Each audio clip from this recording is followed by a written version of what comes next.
Wassalatu wassalamu ala rasulillah wa ala alihi wa ashabihi wa mawalah. Asyhadu an la ilaha illallah wahdahu la syarika lah wa asyhadu anna Muhammadan abduhu wa rasuluhu la nabiyya wa la rasula ba'dah. Assalamualaikum bitahiyatul Islam, tahiyatun thayyibatun mubarakah, tahiyatun min indillah, tahiyatu ahli jannah. Assalamualaikum warahmatullahi wabarakatuh.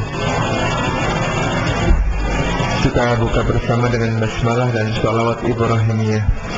Bismillahirrahmanirrahim.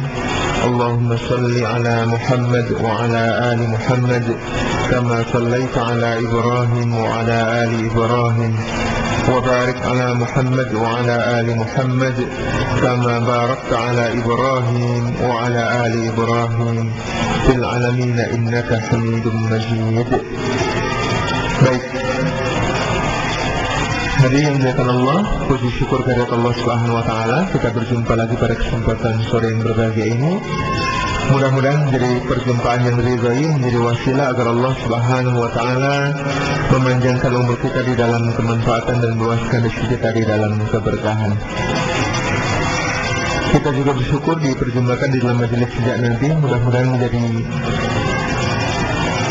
tanda cinta kita kepada Rasulullah sallallahu alaihi wasallam yang menjadi uswah hasanah bagi kita, dan semoga menjadi tanda bahwa kita dicintai oleh Allah Subhanahu wa taala sebab kita senantiasa mengikuti jejak Nabi sallallahu alaihi wasallam, mengikuti teladan-teladan beliau dan tuntunan-tuntunan yang beliau hadirkan kepada kita. Hari yang dimuliakan Allah, kita sampai pembahasan pada kesempatan hari ini 11 Agustus 2011 tentang kelahiran Nabi Sallallahu Alaihi Wasallam dan hukum-hukum terkait akikah. Ketika masih mengandung Rasulullah Sallallahu Alaihi Wasallam, Aminah binti Wahab, ibunda beliau, kemudian bermimpi. Di dalam mimpinya dia bertemu dengan seorang yang berpakaian putih, yang kemudian mengatakan kepadanya, engkau akan mengandung seorang pemimpin besar. Maka ketika dia lahir, bacalah doa, A'idzuhu billahi min syarri kulli hasid. Jadi orang tua ini kemudian mengatakan kepada Aminah binti Wahab, katakan kalau dia lahir, A'idzuhu billahi min syarri kulli hasid. Aku memohonkan perlindungan untuknya kepada Allah Subhanahu wa taala dari keburukan setiap orang yang mendengki. Aku memohonkan perlindungan untuknya kepada Allah Subhanahu wa taala dari keburukan setiap pendengki. Ini adalah salah satu bacaan doa yang bisa kita baca ketika kemudian kita bertemu dengan seorang anak. Atau di dalam riwayat lain, kita bisa mendoakan anak yang lahir ini dengan kata-kata kalau ada di hadapan kita, maka kita bisa mengucapkan A'idzuka untuk laki-laki atau A'idzuki untuk perempuan. A'idzuka bi kalimatillahi tammati min kulli syaitanin wa hammatin wa min kulli ainin lammah. Aku memohonkan perlindungan untukmu dari setiap syaitan, dari setiap kegalauan, dan dari setiap mata yang kemudian jahat. Ini nanti akan kita perdalam dalam pembahasan tentang akikah. Nah, Aminah di dalam mimpinya bertemu dengan lelaki itu, dan kemudian lelaki itu mengatakan, kau akan mengandung pemimpin umat, pemimpin besar. Maka ucapkan ketika lahirnya, A'udzu billahi min syarri kulli hasid, dan kemudian beri dia nama Muhammad. Berilah dia nama Muhammad. Jadi nama Muhammad ini sudah kemudian diberitahukan oleh Allah Subhanahu wa taala melalui mimpi kepada Aminah di dalam masa dia mengandung. Ketika Aminah mengandung, maka ayah Nabi sallallahu alaihi wasallam, yakni Abdullah bin Abdul Muthalib, melakukan sebuah perjalanan dagang ke Syam. Dia disertai oleh beberapa orang kawannya melakukan perjalanan dagang ke negeri Syam. Kemudian di negeri Syam, setelah menunaikan urusan-urusannya, dia kembali. Di perjalanan, Abdullah bin Abdul Muthalib ini kemudian mengalami sakit, demamnya sangat tinggi, dan kemudian kesehatannya memburuk, daya tahan tubuhnya melemah, sehingga kemudian oleh para kawan-kawannya, Abdullah ini dititipkan di Yasrib, di kota Madinah, untuk kemudian dirawat oleh beberapa orang kerabatnya dari pihak ibu. Sebab ibunya Abdullah, yakni istri dari kakek Nabi Abdul Muthalib, berasal dari Bani Najjar, berasal dari orang-orang yang tinggal di Yasrib atau di Madinah. Maka kemudian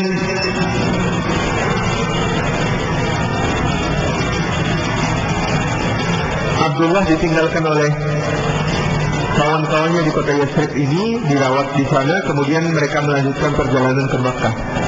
Begitu sampai di Makkah, Abdul Muthalib yang menyambut kafilah itu kemudian bertanya, di mana anakku Abdullah?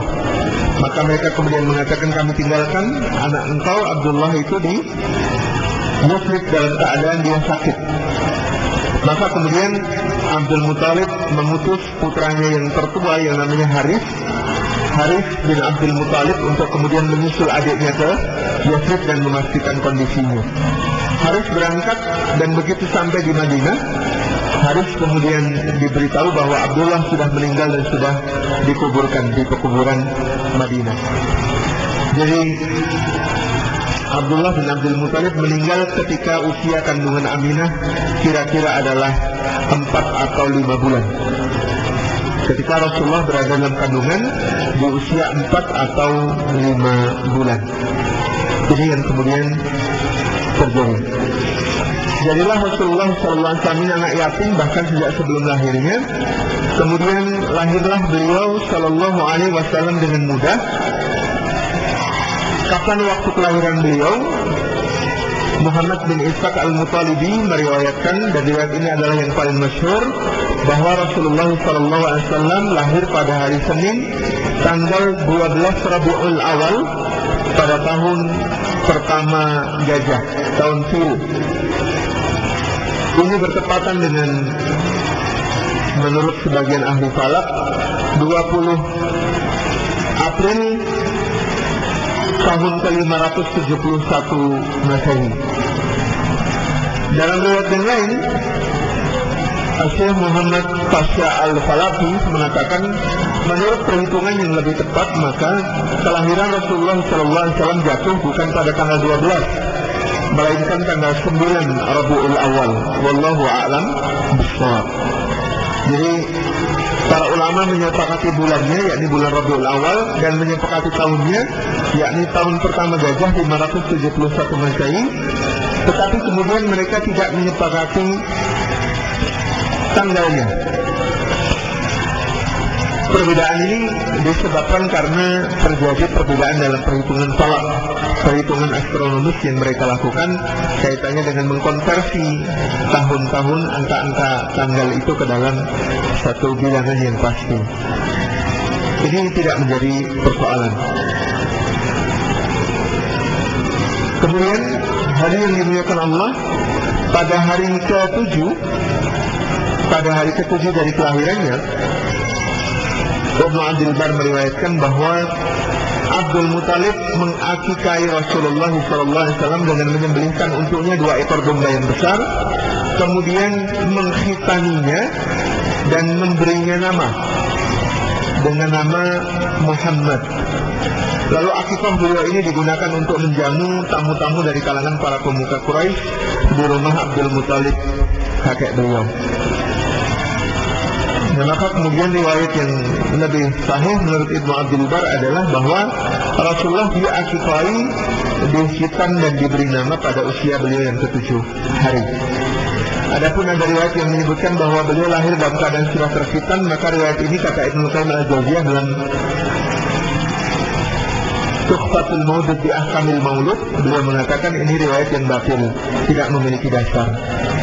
Demikian pula riwayat yang menyebutkan bahwa beliau lahir dalam keadaan tali pusatnya sudah terpotong. Ini juga riwayat yang kemudian tidak didapatkan asalnya. Wallahu a'lam bishawab.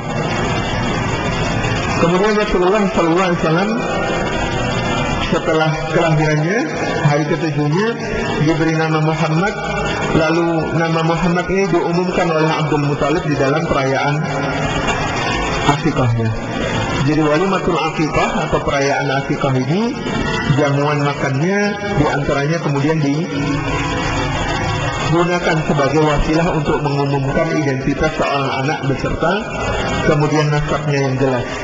Rasulullah dikenalkan sebagai Muhammad bin Abdullah bin Abdul Muthalib.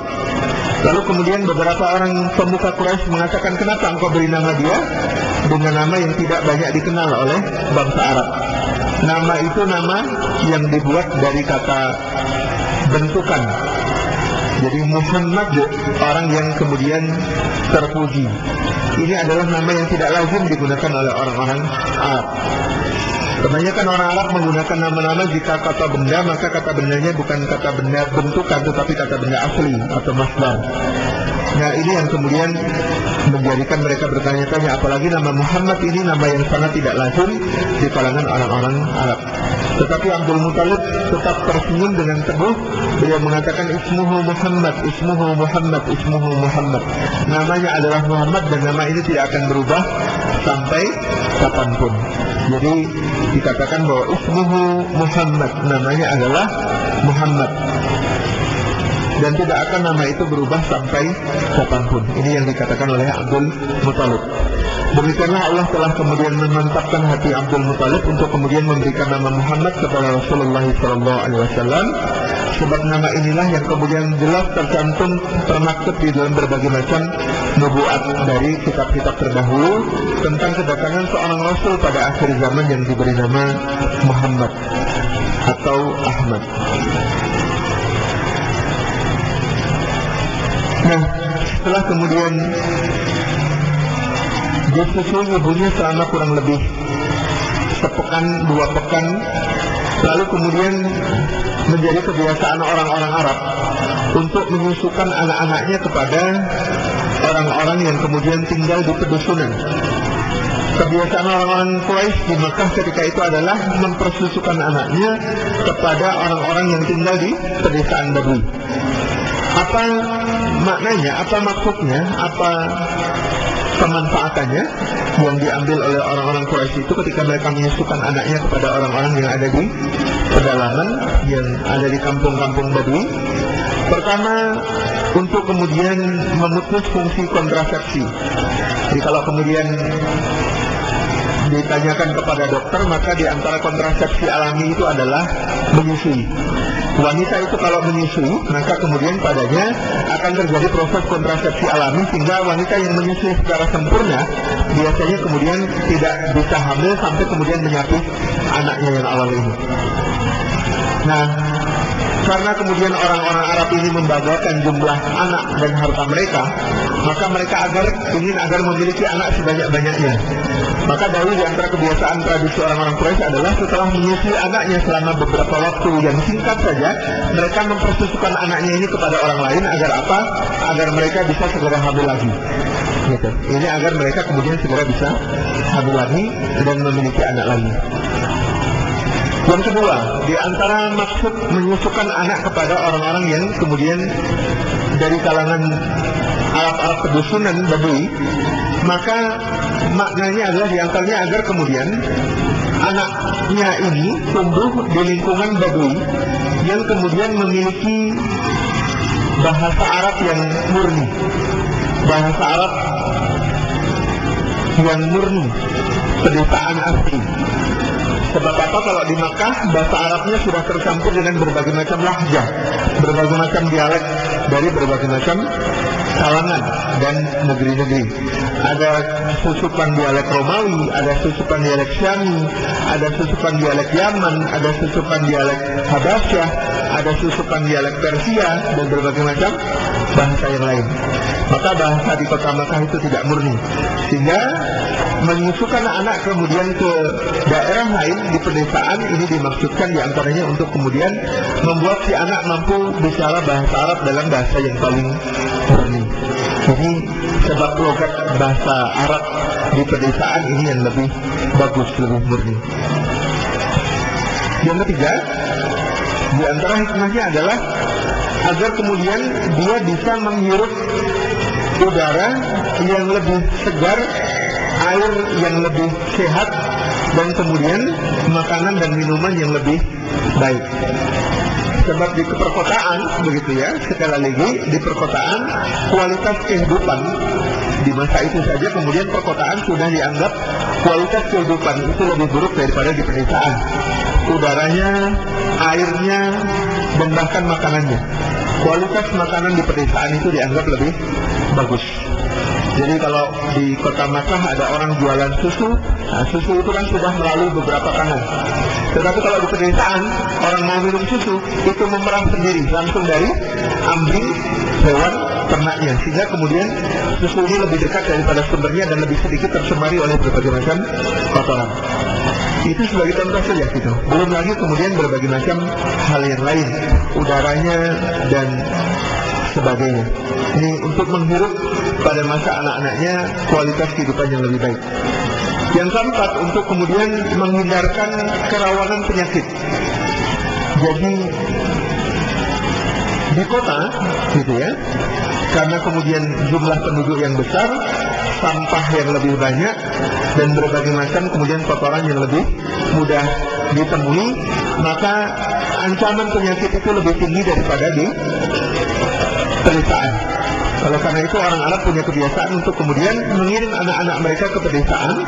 Agar apa? Agar kemudian secara kesehatan lebih bisa dijaga. Yang kelima, anak-anak ini kemudian dikirim ke pedesaan agar apa? Agar kemudian mereka kemudian mewarisi sifat-sifat pedesaan yang pergaulannya lebih murni. Jadi orang Arab Badui itu kejujurannya lebih terjaga. Orang Arab Badui itu kemudian bicaranya lebih belak-belakan dan polos. Orang Arab Badui itu belum teracuni oleh berbagai macam penyakit. Orang kota dalam bentuk, orang kota itu lebih politis, orang kota itu ucapannya lebih kemudian banyak diberi bumbu-bumbu, orang kota itu dalam berbagai macam pembicaraan yang mengandung berbagai macam kerusakan yang buruk. Orang desa ini lebih polos dan lebih bersih ketika itu dianggap. Dan hikmah-hikmah yang lain yang sangat banyak. Di antaranya juga adalah bahwa di desa pertumbuhan fisik bisa kemudian terdukung lebih baik karena lingkungan yang kemudian keras. Kalau di kota mungkin akan dimanjakan oleh orang tuanya, tetapi kalau di pedesaan maka dia akan kemudian mudah berlari-lari ke sana kemari, mudah melakukan berbagai macam aktivitas, menggembala kambing, melakukan berbagai macam kegiatan yang menunjang fisiknya. Ini di antaranya. Ruang publik di pedesaan itu lebih luas tentu saja daripada di kota yang kemudian sudah penuh sesak oleh berbagai macam pemukiman. Maka demikianlah Rasulullah SAW juga kemudian dipersusukan kepada orang lain. Persusukan pertama yang dialami Rasulullah adalah kepada Suwaibah. Suwaibah ini adalah budak dari Abu Lahab, paman beliau. Dan Abu Lahab ini orang yang kemudian ketika Rasulullah SAW lahir dari rahim Aminah, maka dia termasuk orang yang paling berbahagia, sehingga karena kebahagiaannya atas lahirnya keponakan yang kemudian amat sangat dikaguminya ini, dia kemudian membebaskan Suwaibah dari perbudakan. Jadi Abu Lahab itu bergembira atas kelahiran Rasulullah SAW. Dan dengan kegembiraan itu dia kemudian membebaskan Suwaibah budaknya dari perbudakan. Maka dalam sebuah riwayat yang dhaif disebutkan bahwa di antara siksa yang diterima oleh Abu Lahab, kelak dia akan dibebaskan dari siksa, diringankan, tidak diazab pada hari kelahiran Rasulullah SAW pada tiap tahunnya. Jadi Abu Lahab itu disiksa di dalam neraka, tetapi pada hari kelahiran Rasulullah dia mendapatkan satu hari pembebasan dari azab karena kemudian dia memuliakan kelahiran Rasulullah dan dia bergembira atasnya, dan dia kemudian membebaskan Suwaibah, seorang budak, karena bergembira atas kelahiran Rasulullah SAW. Riwayat ini dhaif, tidak menjadi sebuah dasar bagi kita, hanya kemudian menjadi sebuah informasi bahwa ternyata ada riwayat yang menyebutkan demikian. Orang yang bergembira atas kelahiran Rasulullah pun bisa mendapatkan satu keringanan dari azab di sisi Allah Subhanahu wa Ta'ala. Nah, Suwaibah ini berasal dari Bani Aslam, Suwaibah al-Aslamiyah. Maka Suwaibah ini adalah kemudian seorang yang menyusui tidak hanya Rasulullah SAW, tapi dia juga menyusui beberapa orang yang lain. Di antara saudara sepersusuan Rasulullah dari Suwaibah adalah Hamzah bin Abdul Muttalib. Jadi Hamzah ini adalah saudara sepersusuan Rasulullah dari Suwaibah, bukan dari Halimah. Hamzah. Kemudian yang kedua, saudara susuan Rasulullah yang lain adalah Abu Salamah Al-Makhzumi radhiyallahu anhu, salah seorang sahabat yang nanti sebelum Ummu Salamah menjadi istri Rasulullah, Ummu Salamah ini adalah istri dari Abu Salamah, dan Abu Salamah ini adalah saudara sepersusuan beliau sallallahu alaihi wasallam. Nah, dari mana ini diketahui? Dari suatu hari ketika kemudian ada yang menanyakan kepada Rasulullah, tidakkah engkau hai Rasulullah menikahi Umamah binti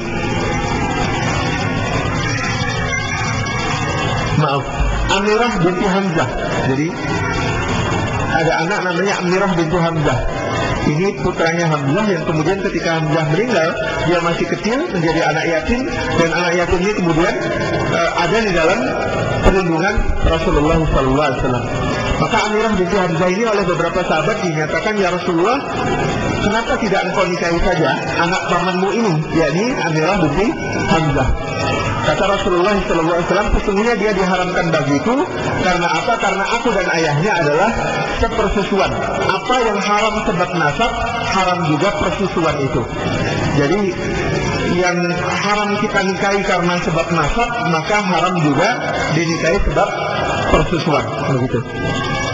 Jadi karena kemudian kalau dinilai dari nasab, Amirah ini adalah bagi Rasulullah sepupu. Kalau sepupu itu boleh dinikahi, anak paman. Tetapi kalau keponakan, ini kan tidak boleh. Jadi anak dari saudara itu artinya kan keponakan. Keponakan ini tidak boleh. Sementara Hamzah bagi Rasulullah selain paman, dia juga saudara sesusuan. Maka dalam kedudukan sebagai paman sebenarnya anak Hamzah boleh dinikahi. Tetapi dalam kedudukan sebagai saudara sepersusuan, karena kemudian Hamzah ini sepersusuan dengan Rasulullah, maka anaknya adalah keponakan beliau. Keponakan tidak boleh dinikahi. Kemudian juga tentang Salamah binti Abu Salamah. Jadi anaknya Abu Salamah yang namanya Salamah ini juga anak yatim, karena kemudian anak yatim ini juga dalam tanggungan Rasulullah SAW. Maka orang-orang pun menyarankan, ya Rasulullah, kenapa tidak kau nikahi saja Salamah binti Abu Salamah? Maka Rasulullah mengatakan lagi, yang namanya Salamah itu diharamkan bagiku. Karena apa? Karena bapaknya sepersusuan denganku, pernah disusui oleh Suwaibah Al-Aslamiyah. Jadi Suwaibah ini ibu susu bagi begitu banyak manusia utama, termasuk Hamzah bin Abdul Muttalib, termasuk Abu Salamah Al-Makhzumi. Jadi ini Suwaibah, dan Suwaibah ini adalah wanita yang dimuliakan Rasulullah SAW sampai jauh setelah kemudian beliau diangkat menjadi Rasul. Jadi Suwaibah ini kemudian beriman kepada beliau, dan Suwaibah ini adalah orang yang sering berkunjung ke rumah Rasulullah dan dimuliakan begitu rupa oleh Rasulullah, juga oleh Khadijah radhiyallahu anha. Kemudian ibu susu beliau yang kedua adalah Halimah binti Abi Du'aid Al-Asadiyah. Maaf, bukan Al-Asadiyah tetapi As-Sa'diyah, dari Bani Sa'ad. Halimah binti Abi Du'aid. Nama suami Halimah ini adalah Al-Has bin Abdul Uzza, atau yang lebih dikenal sebagai Abu Qabusyah. Maka nanti ketika Rasulullah diangkat menjadi Rasul, orang-orang Quraisy untuk merendahkan beliau biasanya kemudian menyebut beliau bukan sebagai Muhammad bin Abdullah, tetapi Ibnu Abi Qabsyah, putranya Abu Qabsyah, anaknya Abu Qabsyah. Ini untuk kemudian menghina beliau, karena Abu Qabsyah ini adalah seorang dari pedesaan Badui dan di tengah-tengah Bani Sa'ad Abu Kabsyah ini termasuk orang yang kemudian miskinnya, orang yang fakirnya. Bagaimana ceritanya sehingga kemudian Halimah binti Abi Zu'aib As-Sa'diyah ini mendapatkan Rasulullah sebagai anak susuannya?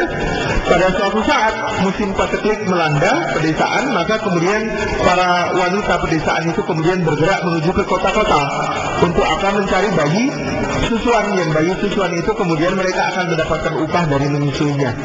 Jadi mereka mencari anak-anak bangsawan yang kira-kira bisa memberikan upah yang besar atas susuan yang mereka bisa berikan kepada anak-anak para bangsawan itu. Maka mereka berkeliling dan kemudian tidak ada satupun yang kemudian mendatangi rumah Rasulullah SAW di antara para wanita dusun itu. Kenapa? Karena mereka tahu Rasulullah anak yatim. Anak yatim nggak punya bapak, bagaimana mau membayar begitu bapaknya. Jadi mereka menganggap Rasulullah ini tidak kemudian prospektif untuk dijadikan anak susuan. Karena apa? Karena yatim gitu. Maka kemudian para wanita itu berkeliling dan mereka akhirnya mendapatkan berbagai anak susuan, kecuali Halimah As-Sa'diyah yang kemudian kemana-mana nggak laku. Karena orang kemudian komentar, kamu kurus sekali, suamimu juga tampak tidak sehat, hewan kendaraanmu, tungganganmu begitu lemah, kamu pasti dari miskin, sehingga kami khawatir kalau menyusukan anak kami kepadamu, maka dia akan kemudian menderita, gitu ya, gizinya tidak cukup karena kamu seorang yang kurus dan lemah. Ini dikatakan kepada Halimah As-Sa'diyah berulang kali di beberapa rumah para bangsawan Quraisy. Sampai akhirnya kemudian tidak ada pilihan lain, maka Halimah kemudian mengatakan suaminya kepada Abu Kabsyah, wahai suamiku, bagaimana kalau kita ambil saja anak yatim yang dihindari oleh semua orang itu, semoga dengan keyatimannya kita mendapatkan berkah. Jadi dia mengatakan pada suaminya, karena sudah tidak mendapatkan anak susuan yang lain, maka Halimah ini mengatakan kepada Abu Kabsyah, bagaimana kalau kemudian kita ambil anak yatim itu, karena sesungguhnya tidak ada yang mau mengambilnya, kasihan dia, semoga dengan keyatimannya kita mendapatkan berkah dari menyusuinya, meskipun ayahnya mungkin karena dia sudah tidak punya ayah, tidak bisa menggaji kita, keluarga kita banyak-banyak. Maka suaminya mengatakan, Abu Kabsyah mengatakan, itu adalah maksud yang baik, aku mendukungnya, karena sesungguhnya memelihara anak yatim itu adalah suatu keutamaan. Ini yang dikatakan oleh Abu Kabsyah.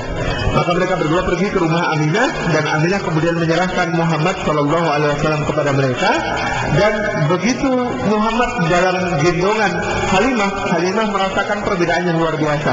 Dia yang semua tubuhnya terasa lemah dan kurus, tiba-tiba merasa segar. Mohon maaf, payudaranya yang semula terlihat kemudian tidak berisi, kemudian ketika menggendong Muhammad ini, Allah menjadikan payudaranya ini menjadi penuh, karena kemudian harus menyusui anak-anaknya. Kemudian hewan yang mereka tunggangi, gitu ya, untanya itu kemudian tiba-tiba menjadi unta yang sangat sehat dan segar, dan kemudian dari ambing susunya ini bisa diperas susu unta yang sangat banyak, yang kemudian bisa menjadi minuman dan makanan bagi seluruh keluarganya. Ini baru berangkat, mereka mau berjalan sampai kemudian Halimah As-Sa'diyah ini sampai ke perkampungannya, dan di perkampungannya tiba-tiba dia berubah menjadi orang yang sangat kemudian segar, seluruh keluarganya makmur, penuh keberkahan, karena kemudian kambing-kambingnya menjadi begitu sehat dan gemuk-gemuk, sementara kambing orang lain pada paceklik gitu. Hewan-hewan ternaknya semua berubah menjadi hewan-hewan ternak yang sehat, segar dan penuh berkah, sementara hewan-hewan ternak orang lain kemudian meranggas dimakan musim yang sangat keras. Ini yang terjadi pada keluarga As-Sa'diyah ini, keluarga Halimah dan suaminya Abu Kabsyah. Lalu kemudian Abu Kabsyah dan istrinya ini mengatakan, segala puji bagi Allah, sungguh benar bahwa yang namanya anak yatim itu memberikan satu keberkahan kepada kita. Tidak ada anak yatim yang seperti ini. Ini yang dikatakan oleh Halimah As-Sa'diyah dan suaminya Abu Kabsyah. Kemudian hadirin yang dimuliakan Allah Subhanahu wa taala, pada tahun kedua persusuannya Rasulullah SAW kemudian disapih, dan Rasulullah sudah tumbuh pada usia 2 tahun ini menjadi seorang anak yang begitu besar, kuat, tangguh, sehat, dan begitu menggemaskan. Lalu Halimah mengantarkan kembali Rasulullah SAW kepada ibunya yang ada di kota Makkah. Begitu sampai di sana, Halimah kemudian merasa sayang sekali kalau anak ini dikembalikan, gitu. Jadi anak ini yang membawakan keberkahan kepada keluarga kami dengan keberkahan yang luar biasa. Maka kalau aku kembalikan, jangan-jangan keberkahan itu akan dicabut. Maka Halimah kemudian ketika menghadapkan Muhammad kepada ibundanya, yakni Aminah, mengatakan kepada sang ibunda, wahai Aminah, wahai Ummu Muhammad, bolehkah kami membawa anak ini kembali kepada kami? Karena kami takut kalau dia berada di kota Makkah, dia akan terjangkit wabah penyakit yang sekarang sedang ada di kota ini. Maka Aminah kemudian mengizinkan mereka membawa kembali Muhammad SAW.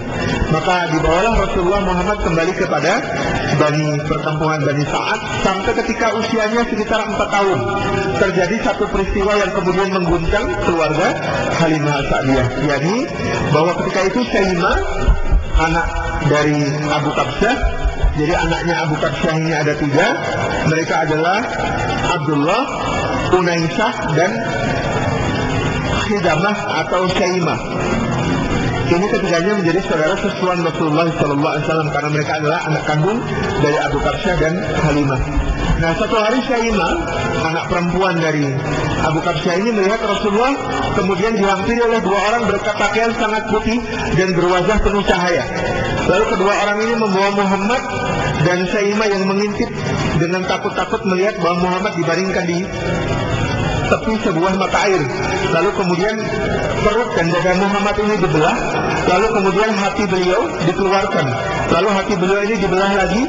Lalu kemudian ada satu gumpalan hitam di sana yang kemudian dikeluarkan. Lalu dicucilah hati beliau ini dengan air, dengan embun dan dengan salju sampai bersih. Kemudian ditutup lagi lah luka operasi Rasulullah SAW itu. Kemudian Rasulullah dicari-cari oleh Halimah karena Syaimah ketakutan melihat Rasulullah dibedah. Lalu dia melapor kepada ibunya, dan ibunya kemudian segera ke sana kemari mencari Rasulullah. Dan ketika didapatkan Rasulullah sudah dalam keadaan berdiri, dan keadaan beliau ketika itu sangat pucat. Maklum habis operasi kan kehilangan banyak darah gitu ya. Pucat sekali Rasulullah SAW. Kemudian Halimah bertanya, wahai anakku, apa yang terjadi padamu? Maka Rasulullah mengatakan ada 2 orang yang kemudian datang kepadaku. Mereka membaringkan aku di tepian sebuah mata air, lalu membedah perutku, mengeluarkan hatiku dan membedahnya, kemudian mengeluarkan gumpalan hitam dan membersihkannya, lalu kemudian mengembalikan aku seperti sedia kala. Ketakutanlah Halimah kemudian melihat apa yang dialami, mendengar apa yang dialami oleh Rasulullah SAW. Kemudian Halimah membawa pulang Muhammad ke rumah, dan kemudian dia sudah bertekad keesokan paginya akan mengantar kembali Rasulullah SAW kepada ibundanya, yaitu Aminah di kota Makkah. Lalu diantarlah Rasulullah SAW ke kota Makkah. Lalu kemudian Aminah bertanya, kenapa kau bawa ke sini lagi? Bukankah dia lebih aman, baik bersamamu? Karena di kota Makkah hari ini lagi berjangkit lagi wabah penyakit. Kata Halimah, demi Allah, aku sungguh senang bahwa dia bersama kami. Tetapi ada satu hal yang kemudian membuatku harus mengembalikannya kepada engkau. Ada sebuah kejadian besar yang kemudian pasti tidak ingin engkau ketahui. Kata Aminah, katakanlah padaku, tidak ada masalah. Lalu diceritakan oleh Halimah. Lalu setelah Halimah cerita, Aminah mengatakan, demi Allah, apakah engkau khawatir tentang anakku ini? Demi Allah, anakku ini akan menjadi orang besar, dan dia adalah orang yang dilindungi. Dulu ketika aku ceritakan padamu sebuah berita yang kusimpan selama ini, aku ceritakan bahwa dulu ketika aku mengandung dia, tidak ada kandungan yang lebih ringan daripada kandungan ini. Jadi dia itu ringan sekali ketika kemudian aku kandung. Dan ketika aku mengandung itu, aku melihat bahwa perutku mengeluarkan cahaya, yang cahaya itu bahkan sampai menerangi kota Bursa di Syam, dan aku bisa melihat detail kotanya. Maka demi Allah, kemudian anak ini lahir dengan begitu mudahnya. Dia lahir dalam keadaan kemudian meletakkan tangannya di tanah dan memandang ke langit. Dan inilah adalah tanda-tanda yang diyakini oleh kakeknya Abdul Muthalib sebagai tanda-tanda bahwa dia seorang anak yang akan menjadi pemimpin besar. Jadi Rasulullah itu ketika lahir, beliau kemudian meletakkan telapak tangannya di tanah, kemudian memandang ke langit. Jadi Rasulullah SAW ketika lahir. Tapi mungkin para nabi dan rasul ketika lahir memang memiliki satu riwayat-riwayat yang luar biasa sedemikian. Pun misalnya Nabiullah Isa alaihissalam yang ketika lahir sudah bisa bicara di lembu lainnya. Pun juga nabi-nabi yang lain. Bahkan nabi yang kemudian kita belum jelas nabi siapakah yang dimaksud, yakni Siddhartha Gautama misalnya gitu ya. Siddhartha itu ketika lahir juga demikian, kakinya langsung menapak di tanah dan kemudian tangannya mengacung ke langit. Ini dalam riwayat terciptakan. Nah, kesahihannya kita pertanyakan, tetapi cukuplah itu sebagai sebuah cerita bahwa ternyata memang yang demikian itu adalah sama sebagaimana Rasulullah yang ketika lahir meletakkan tangannya di tanah kemudian menatap ke langit. Ini yang terjadi pada beliau Shallallahu Alaihi Wasallam. Dan sudah itu kemudian Aminah mengatakan, tenanglah, bawalah kembali anakku ini kepada engkau. Lalu dibawa kembali Rasulullah SAW ke perkampungan Bani Sa'ad sampai suatu hari kemudian di usia yang menjelang 6 tahun Rasulullah dikembalikan kepada Aminah. Al-Imam Ibnu Hisham di dalam sirahnya meriwayatkan bahwa di antara sebab kenapa Rasulullah SAW itu dikembalikan oleh Halimah kepada ibundanya, karena ada satu kejadian yang membuat Halimah sangat takut. Kejadian itu berupa datangnya beberapa orang rahib Nasrani dari Habasyah. Rahib Nasrani dari Habasyah yang kemudian ketika mereka melihat Rasulullah SAW, mereka mengatakan, ini anak bukan anak sembarangan. Kami pasti akan merebutnya dari kamu, akan kami bawa kepada raja kami. Sudah dia pasti akan menjadi cahaya bagi alam semesta.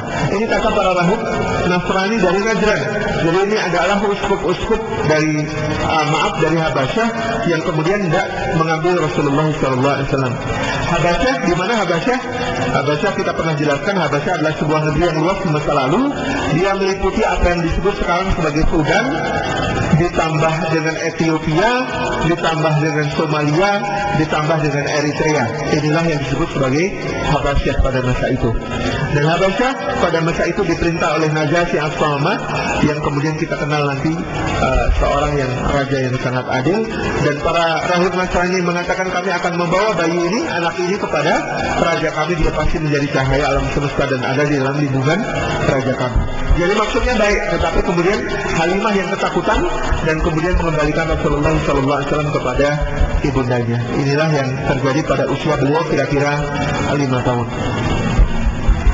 Kemudian Imam Ibnu Hisham juga meriwayatkan di dalam kitab surahnya bahwasanya dukun-dukun itu sebelum kelahiran Rasulullah SAW, maka para dukun itu sakti memang. Kenapa? Karena sebelum kelahiran Rasulullah SAW dulu, yang namanya syaitan-syaitan itu masih berkesempatan untuk mendengarkan berita-berita di langit. Jadi para syaitan itu mendengarkan berita-berita dari langit, yang kemudian berita itu berasal dari Allah, yang oleh Allah diperdengarkan kepada Jibril, oleh Jibril disampaikan kepada para malaikat pemikul Arsy, dari Arsy kemudian turun ke malaikat penjaga langit teratas, kemudian turun lagi sampai ke malaikat di langit dunia. Nah, malaikat di langit dunia ini memperbincangkan berita-berita yang berasal dari Allah Subhanahu wa taala di atas itu, kemudian disuruh dengar oleh para setan, lalu para setan ini turun ke bumi untuk mewahyukannya kepada para dukun. Jadi dukun-dukun sebelum kelahiran Rasulullah itu sakti. Karena apa? Karena mereka memang mendengar berita-berita dari langit, yang berita-berita itu benar didengarkan oleh para setan. Tapi sejak kemudian kelahiran Rasulullah SAW, maka apa yang terjadi? Ketika para setan itu kemudian mendengarkan berita-berita langit, mereka dilempari dengan bintang-bintang berapi. Wa ja'alnaha rujuman lisyayatin, kata Allah di dalam surah Al-Mulk. Jadi kemudian ada bintang-bintang yang dilemparkan oleh para malaikat kepada para setan itu, sehingga setan-setan itu mendapatkan beritanya sepotong-sepotong. Jadi berita yang kemudian mereka dengar itu hanya sepenggal-sepenggal, sehingga kemudian para dukun tidak lagi sakti sejak lahirnya Rasulullah SAW itu sampai sekarang. Jadi sekarang yang namanya dukun itu, kalaupun mendapatkan wahyu, berita-berita dari setan-setan, berita-beritanya itu sepotong-sepotong. Maka para dukun sekarang lebih banyak menipu. Kenapa? Kemudian satu kebenaran itu diselubungi oleh 99% karangan mereka. Jadi benarnya 1%, yang 99% ini karangan. Itu sejak kelahiran Rasulullah SAW. Ketika Rasulullah lahir, ada seorang pemuka besar dari dari Saqif, dari kota Taif, namanya Amr bin Umayyah As-Saqafi. Amr bin Umayyah As-Saqafi ini kemudian dilapori oleh para pengembara bahwa mereka melihat di langit ada bintang-bintang yang kemudian dilemparkan ke berbagai macam arah. Maka Amr bin Umayyah As-Saqafi mengatakan, coba perhatikan bintang-bintang yang dilemparkan itu. Kalau bintang-bintang yang dilemparkan itu adalah bintang-bintang yang biasanya menjadi penunjuk arah kita, bintang-bintang yang menjadi pedoman kita dalam menentukan musim, bintang-bintang yang selama ini dipakai oleh manusia untuk kemudian perjalanan dan bercocok tanamnya, maka inilah akhir dunia dan akhir seluruh alam semesta. Tetapi kalau bintang-bintang yang biasanya kita pakai itu masih ada di tempatnya, sementara bintang-bintang yang dilemparkan itu adalah bintang-bintang yang lain, maka ini adalah sebuah pertanda bahwa akan ada urusan besar yang Allah Subhanahu wa Ta'ala berkenan untuk kemudian merahasiakannya. Jadi sejak kelahiran Rasulullah SAW, maka berita-berita langit itu ditutup. Sehingga kemudian dulu di masa Rasulullah ada dukun yang sangat sakti, dikenal sangat sakti di kota Taif ini. Kemudian ditanyakan kepada dia, ketika Rasulullah menerima wahyu, Rasulullah ngetes. Wahyu yang turun kepada Rasulullah itu surah Ad-Dukhan. Surah Ad-Dukhan lengkap. Ketika kemudian ditanya pada dukun ini, kamu tahukah apa yang turun padaku? Wahai dukun yang paling sakti di seluruh jazirah Arab, kata dukun itu begini-begini.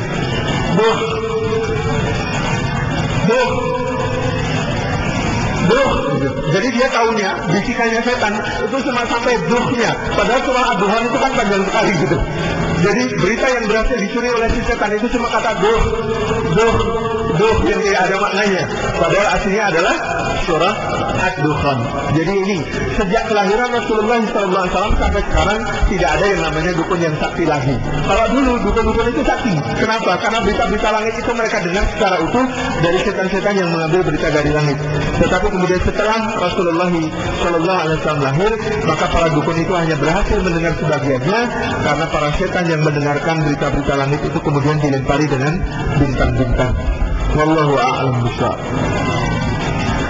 Hadis yang dimuliakan Allah, Rasulullah SAW bersabda tentang beliau, tentang dirinya, Innallaha astafa min waladi Ibrahim Ismail, wastafa min waladi Ismail Bani Kinanah, wastafa min Bani Kinanah Quraisyan, wastafa min Quraisyin Bani Hashim, wastafani min Bani Hashim. Rawahu Tirmidzi. Rasulullah mengatakan, sesungguhnya Allah Subhanahu wa Ta'ala memilih dari anak-anak Ibrahim dipilihnya Ismail, dan Allah Subhanahu wa Ta'ala memilih dari anak-anak Ismail Bani Kinanah, dan Allah memilih dari Bani Kinanah yakni Quraisy, dan Allah memilih dari Quraisy Bani Hashim, dan Allah memilihku di antara Bani Hashim. Jadi Rasulullah adalah orang terpilih, dari suku terpilih, dari keturunan terpilih, dari nabi-nabi terpilih sallallahu alaihi wasallam. Ini diriwayatkan oleh Imam At-Tirmidzi rahimahullah ta'ala. Nah, ada yang dimuliakan Allah. Setelah itu kemudian, karena tadi di dalam pembahasan tentang kelahiran Rasulullah kita menyinggung bahwa Abdul Muthalib ketika Rasulullah berusia 7 hari melakukan akikah untuk beliau sallallahu alaihi wasallam. Apakah itu akikah? Akikah adalah sebuah tradisi di kalangan masyarakat Arab yang kemudian menyebutkan seorang anak itu lahir, maka dia tergadai oleh akikahnya. Lalu anak ini disembelihkan dulu dalam tradisi jahiliyah. Apa yang dilakukan oleh orang-orang di dalam akikah? Akikah itu dilakukan dengan cara apa? Disembelihkan hewan, lalu darah sembelihannya ditampung. Nah, darah sembelihan yang ditampung ini digunakan untuk apa? Untuk yang ekstrim, memandikan bayinya yang lahir, atau kemudian yang tidak ekstrim, dicelup pakai kapas lalu diusap-usapkan di ubun-ubunnya. Ini yang dilakukan oleh orang Quraisy jahiliyah di dalam akikah mereka. Kemudian binatang sembelihan ini tidak dimakan, disia-siakan. Ini tradisi umum pada masa jahiliyah. Islam datang melestarikan tradisi sunnah hasanah akikah itu, kemudian mengubahnya.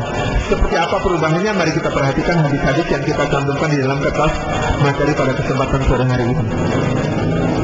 Dari Samurah bin Jundab radhiyallahu anhu berkata bahwa Rasulullah SAW bersabda, "Kullu ghulamin rahinatun bi aqiqatihi, tudbahu anhu yawma sabihi, wa yuhlaqu wa yusamma." Kullu ghulamin, setiap anak, rahinatun tergadai, bi aqiqatihi, dengan akikahnya. Tudbahu, akikah itu disembelih, anhu darinya, yauma sabihi, pada usia ketujuhnya, pada usia hari ketujuhnya. Walau lalu bayinya dicukur, walau sama lalu bayinya diberi nama. Jadi Rasulullah bersabda dalam riwayat Samurah ini bahwa setiap anak itu tergadai oleh akikahnya, maka hendaklah disembelih pada hari ketujuhnya, kemudian dicukur dan diberi nama. Apa makna rahinatan bin aqiqatihi, tergadai oleh akikahnya? Apa makna setiap bayi yang lahir itu tergadai? Para ulama berbeda pendapat tentang makna rahinah. Sebagian berpendapat makna rahinatun, tergadai, adalah bahwa setiap anak ini akan tergadaikan dalam godaan-godaan setan ketika tidak diakikahi. Jadi setan itu kemudian akan menggodanya, setan itu akan mudah menjerumuskannya ketika seorang anak masih tergadai oleh akikahnya. Maka disembelihkanlah akikah ini sebagai tanda bahwa kemudian si anak dibebaskan dari ketergadaiannya, dari godaan-godaan setan. Sebagian ulama yang lain kemudian menyatakan bahwa rahinatun maknanya adalah tergadai oleh janji orang tuanya. Orang tua biasanya kemudian ketika mengharapkan seorang anak, mereka kemudian menjanjikan kepada Allah Subhanahu wa Ta'ala berbagai macam hal. La in ataitana binas salihin, kalau engkau berkaruniakan kepada kami ya Allah anak-anak yang saleh, maka kami akan begini, gitu. Maka kemudian untuk menebus ketergadaian itu dilaksanakanlah sunnah akikah. Kemudian ulama yang lain menyatakan rahinatun bi aqiqatihi, tergadai oleh akikahnya, maksudnya adalah bahwa kemudian seorang anak akan kemudian menjadi seorang anak yang sempurna, bukan tergadai, bukan terbelenggu, dan bukan terperbudak, ketika kemudian dibebaskan dia dengan sebuah sunnah akikah, disembelihkan hewan, sebagaimana dulu Ismail alaihissalam itu tergadai, lalu Ibrahim alaihissalam menyembelih hewan kurban sehingga ketergadaiannya itu ditebus.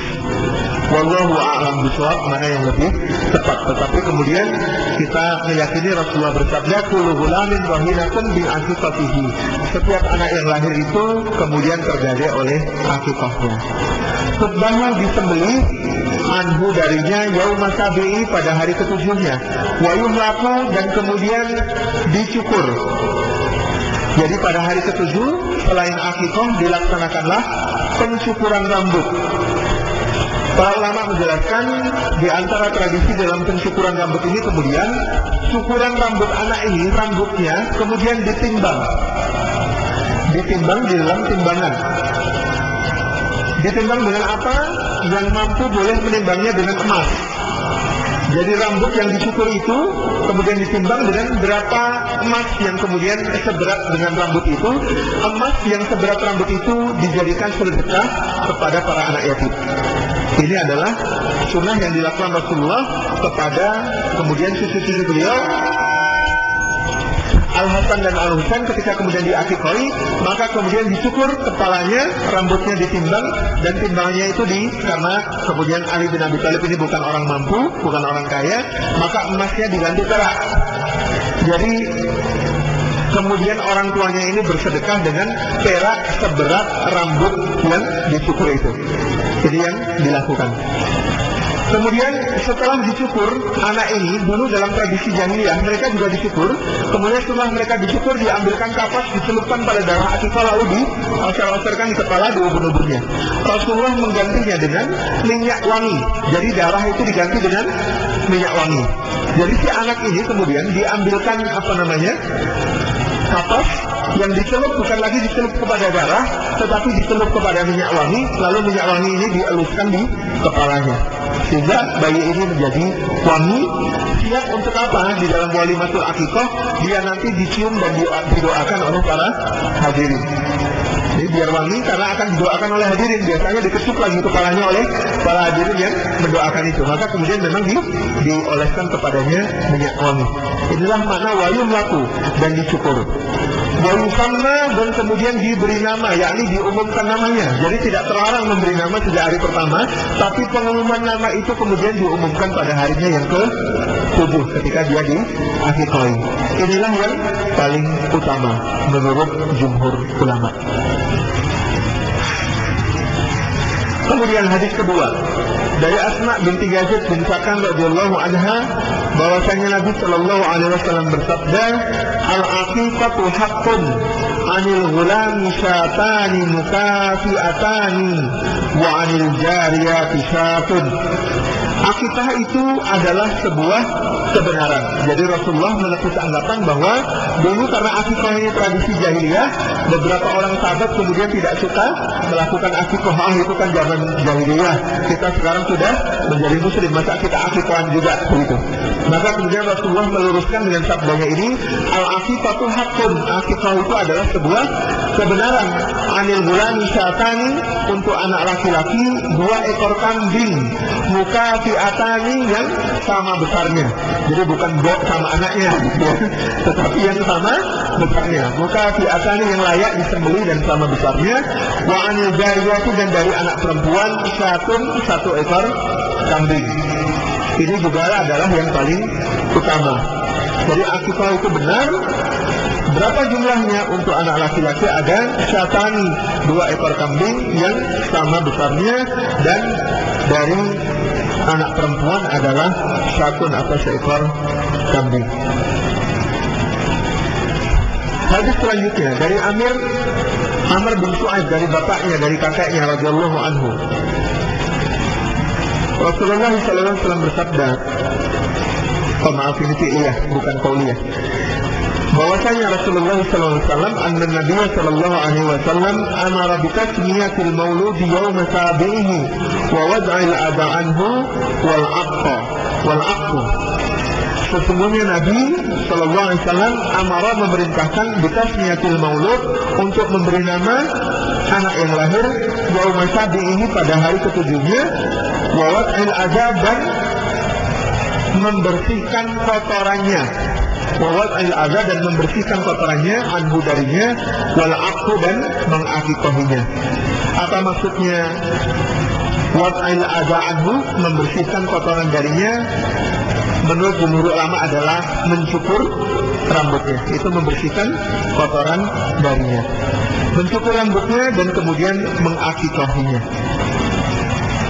Diriwayatkan oleh Imam Tirmidzi dengan komentar Hasan Gharib.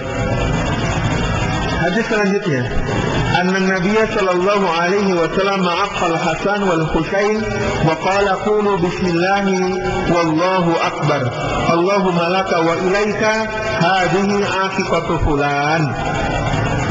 Bahwasanya Nabi sallallahu alaihi wasallam aqqa, beliau menyelenggarakan akikah, anil Hasani wal Husain, untuk Hasan dan Husain.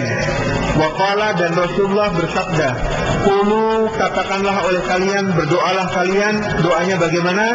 Bismillahi wallahu akbar, Allahumma laka wa ilaika hadhihi aqiqatu fulan. Doanya berbunyi Bismillahi Allahu Akbar, Bismillahi Wallahu Akbar, Allahumma laka wa ilaika hadhihi aqiqatu, misalnya salim gitu. Bismillahi, dengan menyebut nama Allah, Wallahu Akbar, dan Allah adalah Maha Besar.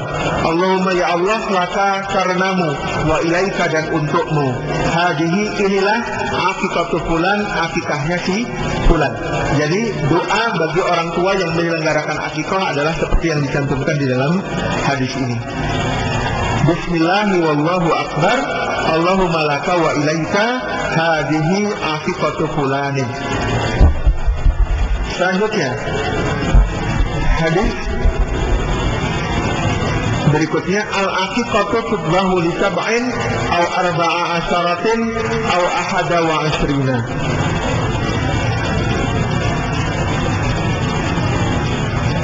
akikah itu tutbahu disembelih lisab'in pada hari ke-7, au arba'a asyaratin atau hari ke-14, au ahada wa ishrina atau hari ke-21.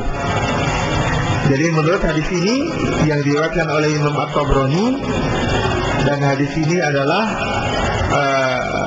ahad sifatnya, hadisnya hadis yang kemudian hadis yang bukan mutawatir.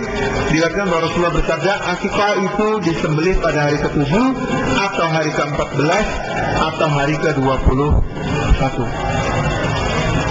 Kita kemudian tashih kaitannya dengan ahkamul akikah ini, hukum-hukum berkaitan dengan akikah. Pertama, yang paling utama dalam waktunya akikah itu adalah sabit hari ke-7. Ini adalah waktu yang paling utama di dalam akikah. Maka disunnahkan untuk kemudian berakikah itu pada hari ke-7. Tetapi kalau pada hari ke-7 itu belum longgar, masih sempit, atau bahkan kemudian masih repot, diizinkan untuk berakikah pada hari ke-14 atau hari ke-21. Dan semakin bertambah harinya, maka kemudian dia berkurang keutamaannya. Pada hari ke-7 itulah yang paling utama, tetapi tidak terlarang memberikan akikah pada hari-hari yang selanjutnya di kelipatan 7. Jadi hari ke-7, bukan 7 hari setelahnya. Misalnya anaknya lahir pada hari Sabtu siang, maka akikahnya kalau mau paling utama hari apa? Sabtu siang, Jumat siang. Karena hari ke-7-nya adalah Jumat. Ini ya fatwanya begitu. Kalau anaknya lahir hari Sabtu, akikahnya hari Jumat.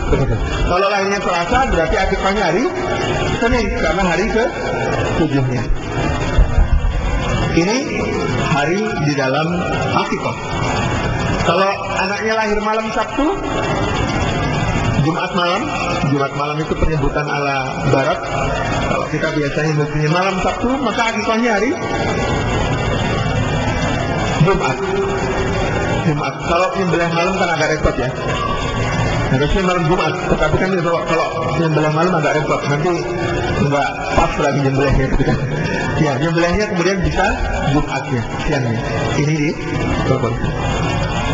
kemudian ini hadisnya yang ditampilkan hanya sedikit di antara sekian banyak hadis.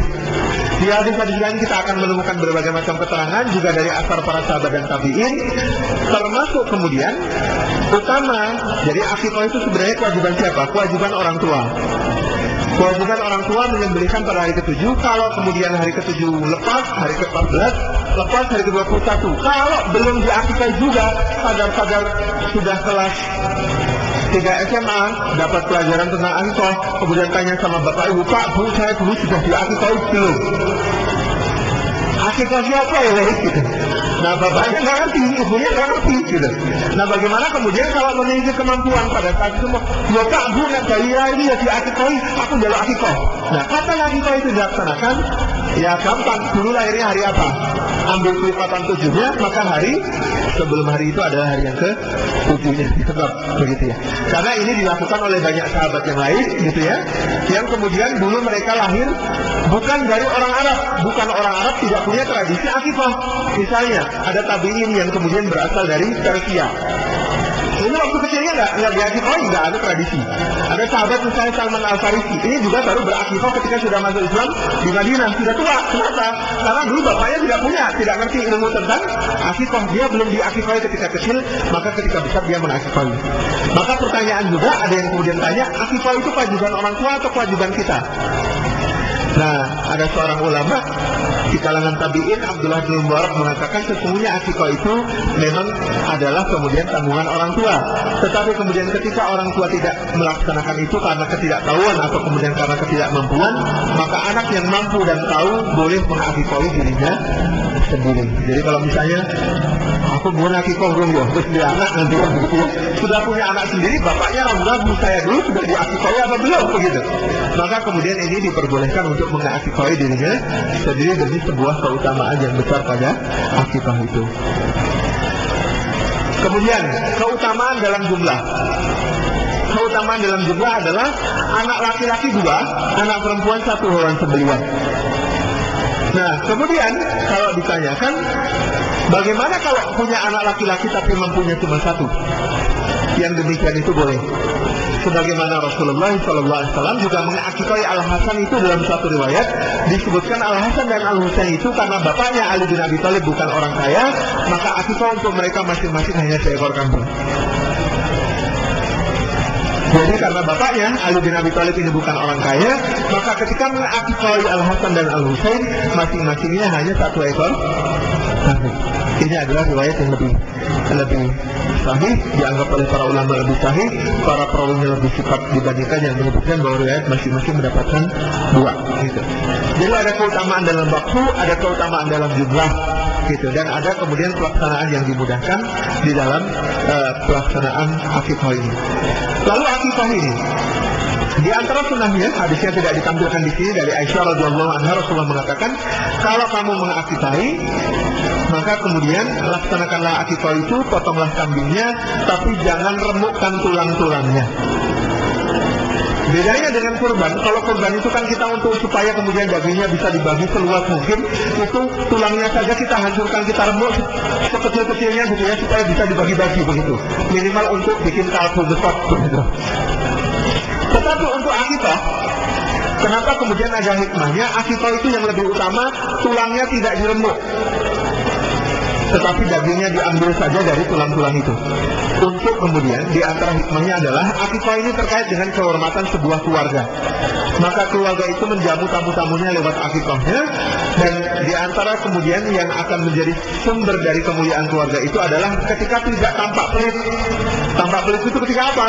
Balungnya itu diremuk sini-sini kok, terus dicumpur kok gitu. Itu kan tampak pelitnya gitu ya, tampak kemudian orangnya ekonomis begitu maksudnya. Tetapi untuk menunjukkan kemuliaan sebuah keluarga di dalam akikah, maka apa yang dilakukan? Rasulullah menganjurkan untuk tidak diremuk tulangnya. Jadi dagingnya disajikan sebagai daging. Bahkan di dalam akikahnya salah seorang putra sahabat itu, masing-masing tamu mendapatkan 1 kaki kambing. Ini untuk menunjukkan kemuliaan si mempunyai rumah. Jadi nyembelihnya itu bukan cuma 2 gitu. Meskipun anaknya laki-laki itu sunnahnya nyembelih 2, tapi dia nyembelih banyak, sehingga masing-masing tamu yang diundang di dalam akikah itu mendapatkan masing-masingnya 1 kaki kambing. Ini adalah bentuk diantara kemudian pemuliaan dan kemudian terhadap para kerabat, kemuliaan terhadap para tamu undangan, dan juga kemudian satu keadaan di mana kemudian kemurahan hati itu ditunjukkan sebagai rasa syukur atas kehadiran sang putra. Nah, kita ini kemudian memang di dalam agama Islam ini agama yang mendaki kepada kita kemudahan keringanan, sehingga apa? Dicontohkan dari yang paling simpel begitu ya. Nah, memecah tulangnya boleh apa tidak? Boleh. Karena itu diamalkan juga oleh para sahabat ketika mereka bukan orang yang mampu, maka kemudian ketika mereka memasak, masakannya itu dalam bentuk masakan berkuah, kuahnya banyak, diisi dengan remukan daging dan tulang yang dicampur, lalu kemudian disajikan roti, lalu mereka makan roti dengan sajian daging berkuah ini, yang kemudian dagingnya adalah tidak banyak. Ini contoh begitu ya. Di kulera gitu ya, kulenya kemudian kubiar gitu ya, dan sajiannya dimakan dengan roti. Ini juga sesuatu yang kemudian oke-oke saja, nggak ada masalah. Tetapi seperti tadi, menjamu tamu dengan masing-masing dapat 1 paha kambing begitu ya. Jadi bayangkan gitu ya, 1 tamu dapat 1 paha bakar gitu. Dan tamunya itu ratusan orang gitu. Ini kan luar biasa. Tapi ini pun boleh dilakukan sebagai bentuk rasa syukur kepada Allah Subhanahu wa Ta'ala gitu. Ini tentang akikah yang sangat kemudian ditekankan meskipun dia adalah sesuatu yang ringan. Kemudian disunahkan bagi kita untuk bergembira hadir di dalam walimatul akikah itu, kemudian mendoakan baik orang tua maupun bayinya. Apa doa kita kepada orang tua yang sering diucapkan para sahabat Rasulullah?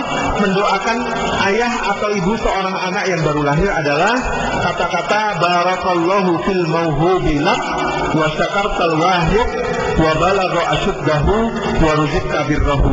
Kalau anaknya itu lahir laki-laki, maka doanya barakallahu fil mauhubi laka. Kalau bapaknya didoakan laka, bapaknya laka ya. Kalau ibunya laki, jadi laki itu justru perempuan. Kita ini kan kalau laki-laki itu tiga ya. Kalau laki dalam bahasa Arab itu kepadamu perempuan artinya gitu ya. Barakallahu laka atau barakallahu laki, fil mauhubi laka atau laki gitu. Nah kalau biar gampang, biar nggak usah ngiling-ngiling a apa i, diwakaf saja. Barakallahu fil mauhubi lak. Atau laki itu kan nggak tahu belakangnya a apa i gitu ya. Pokoknya bener gitu. Barakallahu lak fil mauhubi lak gitu ya. Wa syakarta atau nah ini yang agak ribet di sini. Kalau yang diucapkan doa itu bapaknya kita mengatakan wa syakartal wahid. Tapi kalau yang diucapin doa ibunya kita mengatakan wa syakartil wahid. Wa balagha asyuddahu, dan semoga anak ini mencapai usia dewasa, wa ruzikta birrahu, dan semoga engkau diberi rezeki dengan berbaktinya anak ini kepadamu. Jadi doanya itu barakallahu fil mauhubi lak, semoga Allah memberikan berkah atas apa yang dia karuniakan kepadamu, yakni anak karunianya ini. Wa syakartal wahid, dan semoga engkau bisa memberikan pernyataan syukur yang sempurna kepada yang memberi karunia. Wa balagha asyuddahu, dan semoga anak ini sampai usia dewasa. Wa ruzikta birrahu, dan semoga engkau diberi rezeki dengan keberbaktiannya anak ini. Kalau anaknya perempuan tinggal diubah sedikit. Barakallahu fil mauhubi lak wa syakartal wahid wa balagha asyuddaha.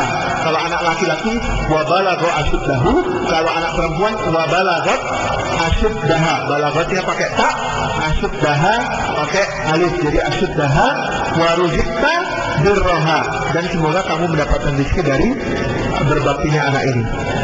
Kemudian kita juga mendoakan bukan cuma kepada orang tuanya, melainkan juga mendoakan bayinya. Ini biasanya dilakukan sambil kemudian mengecup ubun-ubunnya. Kita kemudian mengecup atau mengelus ubun-ubunnya, kemudian mendoakan. Doanya apa? Doanya bisa yang kemudian doa yang dibaca oleh Rasulullah SAW kepada Ibnu Abbas radhiyallahu anhu. Ibnu Abbas ini didoakan oleh Rasulullah dengan dielus ubun-ubunnya dan dikecup dengan kata-kata Allahumma faqihhu fid-din wa 'allimhu ta'wil. Allahumma ya Allah faqihhu, fahamkan dia fid-din dalam agama, wa 'allimhu, dan ajari dia at-ta'wil tafsir Al-Qur'an. Jadi ini memang sejak kecil didoakan jadi ulama, dan doa ini boleh kita contoh untuk mendoakan anak-anak kita. Allahumma faqihhu fid-din wa 'allimhu ta'wil. Jadi jangan pelit juga mendoakan anak orang. Karena doa kita itu kepada anak orang akan kemudian dibalas oleh malaikat untuk anak kita. Jadi kalau kita ketemu anak orang, ada laki-laki, kita doakan Allahumma faqihhu fid-din wa 'allimhu ta'wil. Malaikat itu berdoa dan semoga anakmu pun demikian gitu. Jadi kalau ketemu anak orang, jangan pelit untuk mendoakan gitu.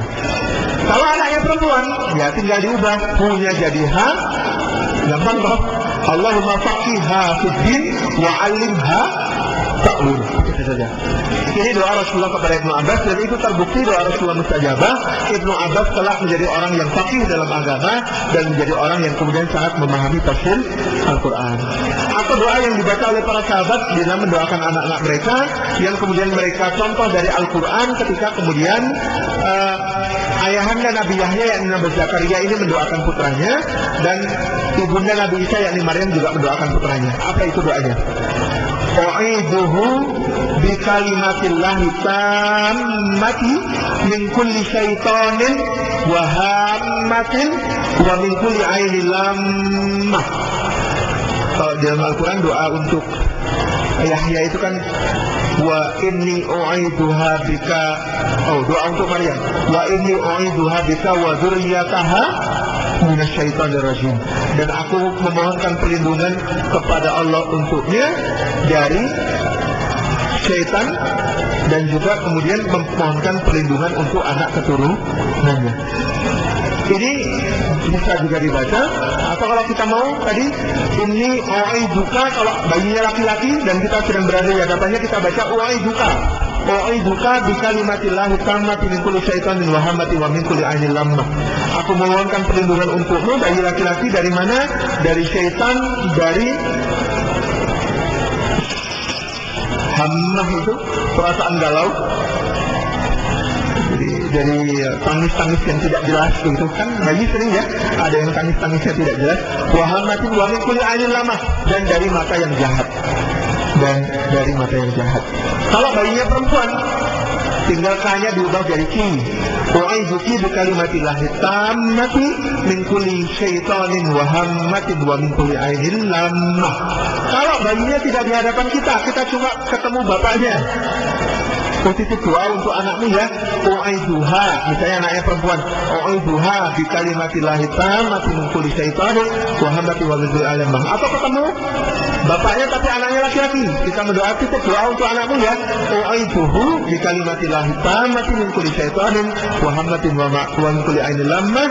Allahumma faqihhu fid din wa 'alimhu ta'wil. Ini contoh doa-doa yang kemudian maksur untuk kita baca ketika menghadiri akikah. Kemudian di antara sunnah lain di dalam akikah adalah tahnik. Apa itu tahnik? Tahnik ini adalah kemudian mengoleskan kurma yang sudah dilumatkan oleh seorang salih.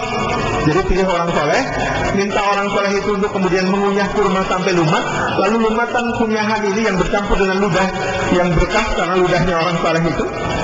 Jadi jangan sembarang orang yang diminta tahnik gitu. Yang kira-kira orang salah dan rajin bersiwak begitu. Kemudian apa? Kemudian ini dioleskan ke bibir si bayi. Untuk apa ini fungsinya? Diantaranya kata para teman-teman di kedokteran dan ilmu gizi, ini untuk merangsang refleks bayi di dalam meminum ASI nanti.